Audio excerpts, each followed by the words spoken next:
సంవత్సరాల తరబడి ఎన్ని మందులు వాడినా మీ మోకాల నొప్పులు తగ్గట్లేదా? ప్రాణ పెయిన్ క్లినిక్ లో అత్యాధునిక చికిత్స. నమస్తే రమగారు. నమస్తే జయ. రమగారు, మనం విక్రమ బేతాళ కథలు కూడా చెప్పుకుంటూ ఉన్నాం మధ్య మధ్యలో. ఈరోజు ఏం కథ చెప్తున్నారు? పట్టుబదలని విక్రమార్కుడు మళ్ళీ వెనక్కి శ్మశానం లోపలికి నడిచి వెళ్ళాడు. అక్కడ వేళ్లాడుతున్న కళేబరాన్ని భుజానేసుకున్నాడు. దాన్ని ఆశ్రయించుకుని ఉన్నటువంటి భేతాళుడు మళ్ళీ కొత్త కథ చెప్పడం మొదలుపెట్టాడు. ఇప్పుడు ఈ మధ్య చెప్తున్నవన్నీ ఒరిజినల్సే, కల్పితాలు కాదు, మొదటి కథలు అన్నమాట ఇవి. ఇది కథా సరిత్సాగరంలోనే ఉన్నాయి ఈ కథలు. అయితే ఏం చెప్పాడంటే, పూర్వం తామ్రలిప్తి అనే నగరానికి సింహకేతు అని ఒక రాజుగారు ఉండేవాడు. చాలా గొప్ప పేరున్న రాజు. అయితే ఆ కాలంలో ఏమిటంటే రకరకాల వాళ్ళు క్షత్రియులు కొంతమంది ఆస్తులు పోగొట్టుకుని, పెద్దవాళ్ళని పోగొట్టుకుని, యువకులే మిగిలిపోయి అలా కొన్ని కుటుంబాలు ఉండేవి. క్షత్రియ యువకులందరినీ సైన్యంలో చేర్చుకునేవాళ్ళు. రాజసేవకి క్షత్రియులు ఉండేవాళ్ళు. అట్లా ఈ సింహకేతు దగ్గరికి సత్వశీలుడు అని ఒక కుర్రవాడు ఉద్యోగంలో చేరాడు. అయితే కొంచెం కష్టంగా ఉండేది ఆయన జీవితం. సరే, ఎక్కడ రాజుగారి దగ్గర కాపలా ఉండేవాడు. అయితే ఈ రాజుగారు ఏంటంటే కొంచెం ఆయనకి వేట మీద కొంచెం సరదా ఉంది. ఒకసారి వేటకెళ్ళారు.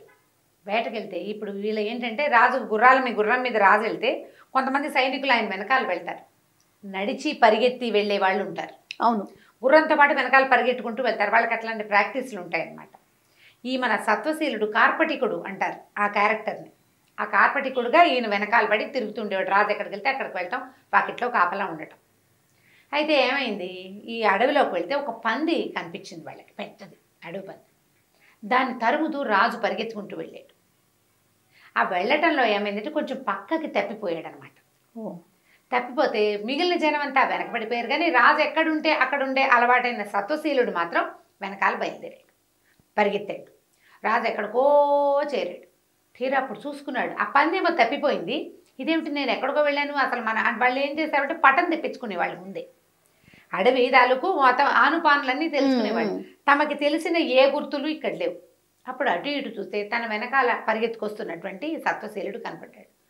ఏమిటో, ఎంత ఓపికగా ఇంత దూరం పరిగెత్తుకొచ్చావా? నేను ఒళ్ళుపై తెలియకుండా వచ్చేసాను అంటే, దాని దేవుంది ప్రభు, మీరు ఎక్కడుంటే నేను అక్కడే ఉంటాను అని చెప్పి ఏమన్నాడు. అయితే రాజు అన్నాడు, సరే చూడు, మన దాహం వేసేస్తుంది, గుర్రం కూడా అలసిపోయింది, చూడు ఏదైనా మంచినీళ్ళు దొరుకుతాయేమో అంటే, ఇతను పొడుగాటి చెట్టు ఒకటి ఎక్కి దూరంగా చూసి అక్కడ ఒక ఏరుందని రాజుని నిదానంగా గుర్రం చేయించుకుని, గుర్రం కళ్ళెం పుచ్చుకొని అక్కడికి తీసుకెళ్ళాడు. రాజు దిగి కాస్త మొహం కాళ్ళు చేతులు కడుక్కొని మంచినీళ్ళు తాగుతుంటే, ఈ గుర్రానికి దాని మీద ఉన్నవి అన్నీ తీసేసి దాన్ని బాగా రుద్ది, దాన్ని కొంచెం అలసట తీరాలి కదా, పరిగెత్తింది పాపం. సరే, దానికి కాస్త మంచినీళ్ళు తాగి కాస్త గడ్డి ఉన్న చోట కట్టేశాడు. కట్టేసి ఏం చేశాడు, రాజు కొద్దిగా రిలాక్స్ అవ్వగానే అతనికి ఉత్తరీయం కోసం అన్ని మంచి ఉసిరిక పళ్ళు ఉన్నాయట, ఉసిరికాయలు అనమాట. ఆ ఉసిరికాయలు ఇచ్చాడు రాజుకి తినడానికి. రాజు ఆశ్చర్యపోయాడు. ఏమిటో, ఎక్కడ దొరికినాయి ఇవి నీకు అన్నాడు. ప్రభు, 10 సంవత్సరాలుగా మీ సేవలో ఉంటూ నేను ఇవి తినే బతుకుతున్నాను, రోజు నేను ఉసిరికాయలే తింటాను అని చెప్పేసరికి రాజుకు బాధేసింది. ఏమిటి, నా సేవలో నిత్యం ఉండేవాడు ఉసిరికాయలు తిని బతకాలా? ఆహారం లేదా? వాడికి ఆహారం పెట్టలేదా నేను? అక్కడ బోళ్ళంతమంది ఉంటారు, వాళ్ళతో పాటు వీడు ఉన్నాడు. అది ఒక వ్రతంలాగా ఉసిరికాయలు తింటూ రాజసేవ చేస్తున్నాడు. ఆయనకి చాలా కష్టంతో వచ్చింది. 2 ఉసిరి పళ్ళు చక్కటివి తీసుకున్నట్టు అతను బతిమలాడాడు, తినండి తినండి, ఆహారం లేకపోతే ఎలా ఉంటారు ప్రభు అని. ఉసిరికాయలు తిని మంచినీళ్ళు తాగాడు. నీళ్ళు తాగేసరికి ఉసిరికాయలు తింటే ఒక తెల్ల తీపి ఆహ్లాదకరమైన భావన వస్తుంది. ఆయన ఏమనుకున్నాడంటే, ఈ ఉసిరికాయలు ఇచ్చాడు, ఇట్లా ఆహారం దొరకదు, మనిషి సంచారం లేని చోట నుంచి నాకు ఇట్లా ఆహారం ఇచ్చాడు, వీడిని బాగా చూసుకోవాలనుకున్నాడు రాజు. సరే, కార్పెటికర్ ఏం చేశాడు, రాజు గుర్రము ఇద్దరు అలసట తీరిపోయాక ఈయన మా చెట్టు మీద ఇంకో చెట్టు ఎక్కి చూసి ఏ పక్కన ఉన్నారో గమనించి ఆ పక్కకి రాజుని నిదానంగా తీసుకెళ్ళిపోయాడు. మొత్తం వాళ్ళ పరిజనం అంతా కలుసుకుని ఇంటికి వచ్చేసారు. ఆ తర్వాత ఏం చేశాడు రాజుగారు, ఈ సత్వశీలుణ్ణి ఒక మంచి పదవిలో తన తాలూకు అనువర్తిగా ఉండేలాగా, అంటే అంగరక్షకుడు, అతనికి ఇవ్వాల్సిన ఇల్లు వాకిలి అన్ని ధనకనక వస్తు వాహనాలన్నీ ఏర్పరిచాడు సత్వశీలుడికి. తనతో సమానంగా, అంటే తన అంగరక్షకులందరికీ పెద్ద పోస్ట్ కదా అంగరక్షకుడు అంటే, బాడీ గార్డు. ఆ పోస్ట్లో పెట్టి చక్కగా ఇల్లు వాకిలన్నీ ఏర్పరిచి, పాత బట్టలు కట్టుకోవద్దు, ఇట్లా ఉండద్దు, నువ్వు శుభ్రంగా ఆహారం తినాలి, నాతో ఉండాలని చెప్పి ఆయన ఒక మంచి పోస్ట్లో పెట్టాడు. సత్వశీలుడు బాగా ఉండేవాడు. కొన్నాళ్ళు అయ్యాక రాజు కూడా యువకుడే, పెద్ద వయసు ఉన్న వాళ్ళు కాదు, 30 ఏళ్ళు ఉంటాయి, అతనుకో 30, ఈయనకో 30 ఉంటాయి. ఈ సత్వశీలుడు ఏమన్నాడు, ఇలా ఉంటుండేవాడు. రాజుగారికి సింహళ దేశపు రాజకుమార్తెని వివాహం చేసుకోవాలని తలంపు వచ్చింది. అనుకున్నాడు. అప్పుడు ఏం చేశాడు, సత్వశీలుణ్ణి నువ్వు వెళ్ళి సింహళ దేశపు రాజుగారిని నాకు పిల్లని ఇవ్వమని అడగటానికి వెళ్ళమన్నాడు. ఈ పంపించేటప్పుడు ఏం చేస్తారంటే ఆ పెళ్లి కూతురికి ఇవ్వడానికి బోల్డని సామాన్లు, బహుమతులు, అక్కడి నుంచి రాజుగారికి సమర్పించడానికి కానుకలు, తర్వాత ముహూర్తం పెట్టడానికి, జాతకాలు చూడడానికి కొంతమంది బ్రాహ్మణ సమూహం, కొంత సైనికులు, అవన్నీ ఇచ్చి ఒక పడవ, ఒక నావ ఎక్కించి పంపించారు. సింహళ దేశానికి వెళ్ళాలంటే సముద్రం మీద వెళ్ళాలి కదా. సత్వశీలుడు కూడా వాళ్ళతో పాటు బయలుదేరి వెళ్ళాడు. వెళ్ళేసరికల్లా ఏమైంది, సముద్రంలో వెళ్తూ ఉంటే సడన్గా ఒక చోట ఒక పెద్ద ధ్వజస్తంభం లాంటిది లేచి వచ్చింది పైకి, సముద్రం నుంచి, బంగారంది. అక్కడ ఒక నగరం ఉంది ఆ సముద్రంలో. దానికి పైన చక్కగా జెండాలు వేలాడుతున్నాయి, బంగారపు రంగు స్తంభం. ఈ స్తంభం వచ్చింది, ఏదో అడ్డం వచ్చింది. పడవవాడు ఏం చేస్తాడు, ఈ షిప్లో ఉండేవాడు పక్కకి తీసి తప్పించుకుంటాడు. ఆ సమయంలోనే విపరీతంగా గాలివాన వచ్చినాయి, తప్పించుకోలేకపోయారు. ఈ గాలివాన అటుకొట్టి ఇటుకొట్టి వెళ్ళి ఆ బంగారపు ధ్వజస్తంభం వచ్చింది చూసావా, దానికేసి ఈ పడవని కొట్టేసింది గాలి. వీళ్ళు ఆపలేకపోయారు. కొట్టేసేసరికి ఇతనేమనుకున్నాడు, సత్వశీలుడు ఒక ఉద్రేకానికి లోనయ్యి సముద్రుడు ఇలా దుర్మార్గుడుగా వ్యవహరిస్తున్నాడు, వీడు అంతు చూడాలి. ఈ బ్రాహ్మలంతా చండసింహుడిని, ఆయన ఉన్నాడు కదా రాజుగారు, సింహకేతువు చండసింహుడు అనుకుంటా ఆయన పేరు, ఇప్పుడు గుర్తొచ్చింది నాకు. సింహకేతు అనే పెట్టుకుందాం, ఇదే మార్చుకుంది పర్వాలేదు. చండసింహుడు సింహకేతువు 2 పేర్లు కన్ఫ్యూజ్ అయ్యి నేను అది చెప్తున్నాను, కానీ సింహకేతు అనే చెప్పుకుందాం. ఆ రాజుని ఎల్ కోసం, అయ్యో రాజా ఎక్కడున్నావు, మమ్మల్ని రక్షించని బ్రాహ్మలందరూ అరుస్తున్నారు. మరి కష్టంలో ఉన్నప్పుడు రాజే కదా రక్షించాల్సింది. అరుస్తుండేసరికి ఇతనేమనుకున్నాడు, అయ్యో రాజుకు ప్రతినిధిగా కదా నేనున్నాను, నేను కదా రక్షించాలని ఏం చేశాడు, ఉత్తరం గట్టిగా బిగించి సముద్రంలో దూకేశాడు. సముద్రుడి అంతు చూడ్డానికి ఒక ఒళ్ళు తెలియని వీరావేశంలో. అయితే ఈ స్తంభానికి తగిలిన పడవ ఢామ్మని పగిలి ఆ పడవలో ఉన్న వాళ్ళంతా నీళ్ళలో మునిగిపోయారు. ఈ వెళ్ళిన సత్వశీలుడు ఎట్లా వెళ్ళాడంటే ఈ స్తంభం పట్టుకుని కిందకి వెళ్ళిపోయాడు. వెళ్ళేసరికల్లా ఒక పెద్ద మహానగరం కనపడింది. అక్కడ పెద్ద ఉద్యానవనం, ఆడవాళ్ళు కనిపిస్తున్నారు బాగా. అలా లోపలికి వెళ్ళాడు. సముద్రుడు కనపడలే ఇతనికి, ఏదో నగరం కనిపిస్తుంది, ఆడవాళ్ళు కూడా కనిపిస్తున్నారు లోపల, ఎవరో చాలా అందగత్తెలు. అక్కడి నుంచి అలా నడుచుకుంటూ వెళ్తే ఓ ఉద్యానవనం అయిపోయి ఒక పెద్ద అంతఃపురం లాంటిది కనపడింది. అందులోకి వెళ్ళేసరికల్లా అక్కడ ఉంది మహాసౌందర్యవతి అయిన ఒక స్త్రీ కనిపించింది. అప్పటిదాకా ఎప్పుడు స్త్రీ ఆలోచనలు లేనివాడు ఆ అమ్మాయిని చూడగానే మైమరిచిపోయాడు. ఇతను నోరు తెచ్చుకుని ఆవిడకేసి చూస్తూ ఉండిపోయాడు. సరే వచ్చిన వాళ్ళు మిగిలిన వాళ్ళు ఉన్నారు కదా చెలికత్తెలు, వాళ్ళంతా అన్నారు, ఏమిటి మీరు మా అమ్మగారు మిమ్మల్ని చూసింది, సరే మీరు ఆవిడతోటి స్నేహం చేద్దరు కానీ చక్కగా స్నానం అది చేసి వద్దురు కానీ అని లేవదీసి తీసుకెళ్ళారు. తీసుకెళ్తే ఇంక అసలు మైమరిచిపోయాడు. ఆవిడ నాతో స్నేహం చేయడానికి, నన్ను పెళ్లి చేసుకోవడానికి రెడీగా ఉందని భావించాడు. ఆమెకేసే అట్లా చూస్తూ మొత్తానికి వీళ్ళు ఏం చేశారు, అటు ఇటు తిప్పి ఒక దిగుడు బావిలోకి దించారు స్నానం చేయమని. ఆ దిగుడు బావిలోకి దిగేసరికి ఎక్కడ తేలేడు ఇతను, దిగ్గానే నీళ్ళల్లోకి మునిగేసరికి స్నానం చేయలే. ఈ మునిగిన వాడు ఆ సింహకేతు తాలూకు అంతఃపురం ఉందా, దాని ఉద్యానవనంలో ఉన్న ఒక చెరువులో తేలేడు. పైకి లేచేసరికల్లా అక్కడ లేడు, సముద్రంలో లేడు. ఆయన వచ్చి తమ అంతఃపురంలోనే, తమ ఊళ్ళోనే, తమ రాజుగారి అంతఃపురంలో ఉన్న ఒక సరోవరం లాంటిది ఒకటి ఉంది, ఇది ఉంటుంది కదా స్విమ్మింగ్ పూల్, అందులో తేలేడు. ఆ నీళ్ళలోంచి పైకి వచ్చిన వాడిని చూసి అంతఃపుర రక్షకులు తెలబోయారు, ఇదేమిటి సత్వశీలుడు ఇక్కడికి వచ్చాడని. లేవదీశారు, చచ్చిపోయి ఉన్నాడు ఆయన. అక్కడ ఏమనుకున్నాడు, ఆ నీళ్ళలో మునిగి స్నానం చేసి చక్కగా అలంకరించుకుని పోయి అమ్మాయిని పెళ్లి చేసుకుందాం అనుకున్నాడు.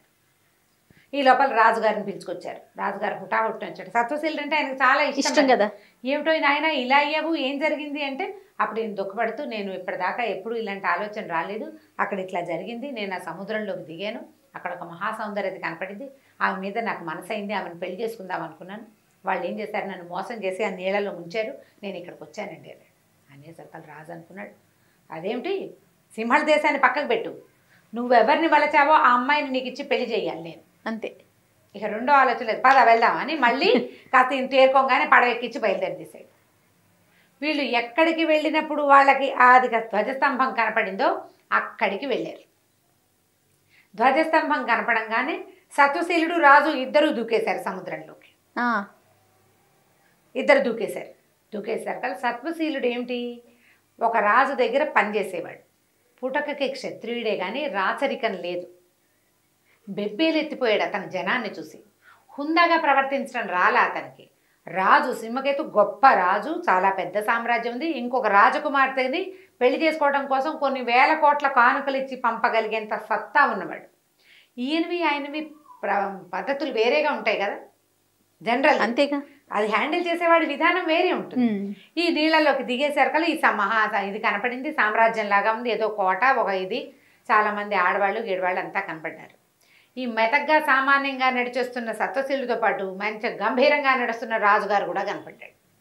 వాళ్ళంతా కొంత దగ్గరకు వచ్చారు. అయ్యా మీరు చాలా గొప్పవాళ్ళు అని ఏదో మీరు ఇవేమి చేయక్కర్లేదు, నాకు ఏ మర్యాదలు అక్కర్లేదన్నాడు.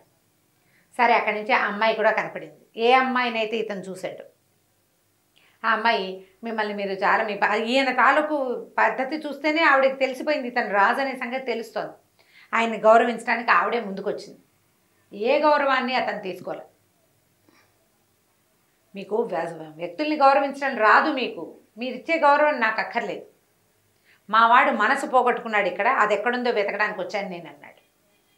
అక్కడి నుంచి ఆ అమ్మాయి ఏం చేసింది, ఇదంతా చూశారు కదా ఈ పురం, ఇదంతా కాలనేమి అనే రాక్షస రాజు కుమార్తెని నేను, ఈ సామ్రాజ్యాన్ని మా నాన్న నాకు ఇచ్చాడు, నన్ను ఇక్కడ ఉంచాడు, అవివాహితని నేనని చెప్పి ఇది చూశారు కదా, నాది ఇంకొక సామ్రాజ్యం ఉంది, అది చూపిస్తాను అనేసరికల్లా ఈయన అన్నాడు, ఏముంది అందులో ముంచి మమ్మల్ని మా ఊళ్ళో తేలుస్తావు, నువ్వు చేసావు కదా సత్వశీలుని అంటే. ఆవిడ కాదు నేను అట్లా చేయను, నేను మీకు చూపిస్తాను రండి అని చెప్పి ఒక చెరువు దాకా, ఏ బావిలో అయితే ఇతన్ని ముంచారో అక్కడికి తీసుకెళ్ళి చేతులు తట్టేశారు కదా, అది ఒక తలుపులాగా ఓపెన్ అయింది. ఆయన అయితే నీళ్ళలో మునిగాడు, రాజుగారు మునగల. తలుపు తీస్తే అది ఇంకా మహాపెద్ద సామ్రాజ్యం, అంతా బంగారు చెట్లు, పువ్వులు, కాయలు ఎన్నున్నాయో, ఎన్నో ఉన్నాయి. అప్పుడు అమ్మాయి ఏం చెప్పిందంటే, నా తండ్రి ఇవన్నీ సృష్టించి నాకు ఇచ్చాడు, నువ్వు నా రెండవ తండ్రివి, నీ వల్లే ఈ రెండో సామ్రాజ్యం తలుపు తీశాను నేను, ఇప్పటిదాకా తలుపు తెరిచి చూడలా, నీకు చూపించడం కోసమే తీశాను. ఎవరిని? రాజుకు చెప్పిందనమాట. నువ్వు ఏం చేయమంటే అది చేస్తాను, నువ్వే నా తండ్రివి, నువ్వేం చేయమంటే అది చేస్తా, వివాహం కోసం నన్ను ఇక్కడ ఉంచాడు మా నాన్న, నువ్వేం చేయమంటే అది చేస్తాను. ఆ అమ్మాయి ఎందుకు అట్లా ప్రవర్తించింది, ఆయన ఏ గౌరవాన్ని స్వీకరించకుండా తన హుందాతనాన్ని తను నిలబెట్టుకుని ఉన్నాడు. ఇప్పుడు ఇందాక ముందు వచ్చిన సత్వశీలుడు ఏం చేశాడు, అతను తెల్లబోయాడు, ఈ అమ్మాయిని చూసి లొంగిపోయాడు. ఈయన లొంగేలాగా లేడు, గంభీరంగా ఉన్నాడు. అందుకని ఈ మాట చెప్పేసరికల్లా ఆయన అన్నాడు, అమ్మ ఈ సత్వశీలుడు ఉన్నాడు కదా, తను చాలా ఉత్తముడు, అతని కోరిక తీర్చడానికి, అతని మనసు తీర్చడానికే నేను ఇక్కడికి వచ్చా, ఇతన్ని వివాహం చేసుకో, నీ సామ్రాజ్యానికి అతన్ని రాజును చేసుకో అని చెప్పేసరికల్లా అమ్మాయి ఒప్పుకుని సత్వశీలుడిని పెళ్లి చేసుకుంది. సత్వశీలుడు అక్కడే ఉండిపోయాడు. రాజుని సగౌరవంగా మళ్ళీ వాళ్లే పడవెక్కించారు. రాజుగారు తిరిగి వచ్చేసాడు, సింహళ దేశం వెళ్ళి పెళ్లి చేసుకున్నాడు. తర్వాత కథ పరిసమాప్తం. ఇప్పుడు బేతాళుడు ఈ కథ చెప్పాడు కదా, సత్వశీలుడు రాజు వీళ్ళిద్దరిలో ఎవరు నిజమైన సత్వం కలిగిన వాడు, ఎవడు ధీరోదాత్తుడు నువ్వు చెప్పమన్నాడు. వీళ్ళిద్దరిలో ఎవరు గ్రేట్గా తోస్తోంది? నాకైతే సత్వశీలుడనే అనిపిస్తుంది. అనిపిస్తుంది నీకు కూడా? అంటే నువ్వు విక్రమార్కుడు లెవెల్లోకి వచ్చేసావు. ఎందుకంటే పట్టు వదలకుండా మళ్ళీ రాజుని తీసుకుని వెళ్ళి అమ్మాయిని వరించి, నీకు ఈ పాయింట్ చెప్తున్నావు నువ్వు, రాజుగారు చెప్పిన పాయింట్ చెప్తాను. ఇప్పుడు సత్వశీలుడే గొప్పవాడని చెప్పేశాం. సత్వశీలుడు ఎందుకు గొప్పవాడయ్యాడో రాజు ఈయన మన విక్రమార్కుడు. ఇప్పుడు బేతాళుడు అడిగాడు, వీళ్ళిద్దరిలో ఎవరు గ్రేటో చెప్పమని. సత్వశీలుడే గ్రేట్. ఎందుకంటే సత్వశీలుడు ఏం చేశాడు, కొంతమంది బ్రాహ్మణులతోటి రాజుగారికి పెళ్లి సంబంధం మాట్లాడడానికి వెళ్ళాడు. కింద ఏ ప్రమాదం ఉందో ఏముందో తెలియకుండా కేవలం తన రాజుకు చెడ్డ పేరు రాకూడదన్న ఉద్దేశంతో దూకేశాడు. తర్వాత తన అమ్మాయిని చూసి మెత్తపడిపోయాడు, అమ్మాయి కోసం మళ్ళీ వచ్చాడు, అది వేరే కదా. రాజు కూడా దూకాడు. రాజు కూడా తన ధీరోదాత్తంగా ఉండటం రాజు తాలూకు సహజమైన లక్షణం. సత్వశీలుడికి సాయం చేయడానికి వచ్చాడు. నీ దగ్గర నువ్వు ఇచ్చిన 2 ఉసిరిక పళ్ళ తాలూకు దీన్ని రుణాన్ని నేను తీర్చుకున్నానని చెప్పాడు రాజు. అతని లక్షణం అది, కానీ సత్వశీలుడి లక్షణం అది కాదు. కేవలం తన రాజుకి చెడ్డ పేరు రాకూడదని తన ఈ ప్రయత్నం చేశాడు, సముద్రంలో దూకేశాడు. ఆ దూకిన సత్వశీలుడే గ్రేట్. అందుకని ఆ మాట చెప్పే రాజుగారు ఆ అమ్మాయిని పెళ్లి కొప్పించి పెళ్లి చేసేశాడు అని చెప్పంగానే బేతాళుడు అన్నాడు, రాజా చాలా గొప్ప సంగతి చెప్పావు, అక్షరాల నిజం, సత్వశీలుడు చాలా గొప్పవాడు, అందుకనే అతనికి పాతాళ సామ్రాజ్యానికి రాజు అయ్యే అవకాశం వచ్చింది. రాజుగారి అమ్మాయిని పెళ్లి చేసుకుని రాజు అయిపోయాడు అతను గొప్పతనం వల్లే. కానీ నువ్వు మౌనభంగం చేసావు, నేను పోతున్నా అని శవంతో సహా భయతాళుడు మాయమైపోయాడు. మళ్ళీ విక్రమార్కుడు వెనుదిరిగి శ్మశానంలోకి నడవటం మొదలుపెట్టాడు. వచ్చే భాగంలో ఇంకోసారి ఇంకో కొత్త కథను తెలుసుకుందాం. తప్పకుండా అండి. నమస్తే. నమస్తే జై. సుమన్ టీవీలో మీ పర్సనల్ అండ్ బిజినెస్ ప్రమోషన్స్ కోసం కింది నెంబర్కి కాంటాక్ట్ చేయండి.